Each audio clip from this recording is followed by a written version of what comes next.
Some new pandemic developments this morning here at home and around the world, including in North Korea. That country has just confirmed one person there has died from COVID-19. So one death just one day after admitting to its first outbreak of the pandemic. Journalist Richard Kimber is live with us from Hong Kong this morning, bringing us the details. Richard, what are North Korean officials saying about this death and about the outbreak?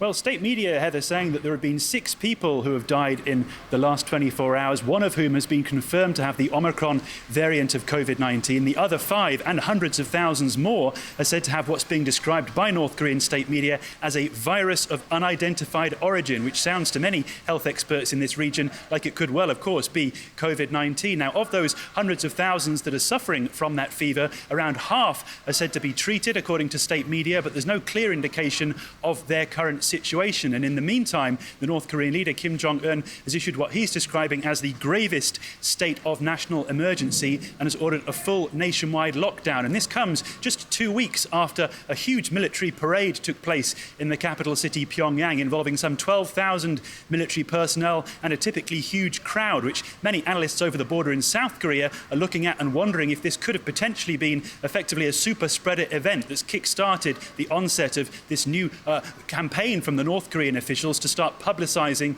their COVID-19 struggle. So, Richard, that's the official narrative. One confirmed death so far of COVID-19. But is there not speculation that there have been cases of COVID in North Korea prior to this? Well, there's a great deal of speculation, particularly because across its other border in northeastern China, there have been outbreaks in the last year. And of course, there's a growing outbreak in the capital city, Beijing, right now, which is not too far from that North Korean border, sparking concerns that there may have been many, many more cases in the north for the months leading up to this first public admission. Now, the big concern from health analysts, particularly in South Korea, that are looking at the situation over the border in the north, is that North Korea really faces 3 major challenges right now. The first is that it has consistently declined offers of international shipments of COVID-19 vaccines, so it really does not have the infrastructure in place to help its citizens. The second is that even if it does get access to those vaccines, its healthcare system is well known to be very much below par with regards to rolling out those vaccines and having a public information campaign to help people get treated. And the third big issue is that because of the recent political troubles that North Korea has faced with regards to its international collaboration, it really has so little international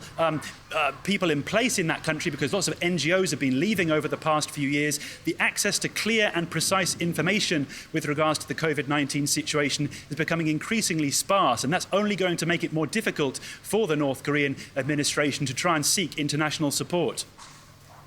Richard, thank you very much. Richard Kimber reporting live from Hong Kong.